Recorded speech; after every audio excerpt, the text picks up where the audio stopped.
তো আমাদের জামালপুর জেলা বকশীগঞ্জ উপজেলায় বকশীগঞ্জ ভাই একটা গ্রামের নাম কি? পাখিমারা এলাকা না? তো পাখিমারা এলাকায় এই যে তাঁত শিল্পের ব্যবহার চলছে। তো ওই যে দেখুন কত সুন্দরভাবে কাপড় বানাইতেছে ভাই। এটা কাপড়ের নাম কি? এটা ভাই জামদানি শাড়ি। জামদানি শাড়ি না? জামদানি শাড়ি। আচ্ছা ভাই, এটা কত টাকা ধরে বিক্রি করেন একটা?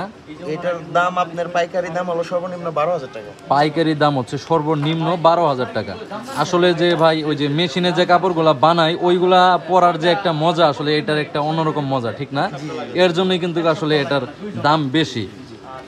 একটা কাপড় ভাই বানাইতে কতদিন সময় লাগে আপনাদের? সর্বনিম্ন 1 সপ্তাহ। সর্বনিম্ন 1 সপ্তাহ সময় লাগে কিন্তু একটা কাপড় বানাইতে। আচ্ছা ভাই, আপনাদের এখানে কতজন আপনার মতো লোক আছে? আমাদের এই জায়গায় আছে আপনার 10 থেকে 12 জন। 10 থেকে 12 জন। মেশিন আছে 8টা না? 16 জন 18 জন লোক আছে। তো ওই যে মেশিনগুলো দেখুন। আচ্ছা ভাইয়া, যদি কেউ অর্ডার দেয় যে এরকম আমাকে অন্যরকম কালারের একটা কাপড় বানিয়ে দিতে হইব, আপনারা দিতে পারবেন তো না? অবশ্যই দেওয়া যাবে। হ্যাঁ, দিতে পারবেন না? আচ্ছা ভাই, আপনার নাম্বারটা একটু বলে দেন, যদি কেউ আর কি নিতে চায়, অর্ডার করতে চায়, যাতে করে যোগাযোগ করতে পারে। 018 78 25 63 28।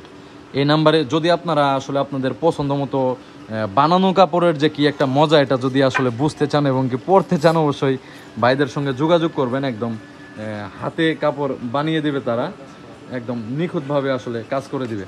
তো ভালো থাকবেন সবাই।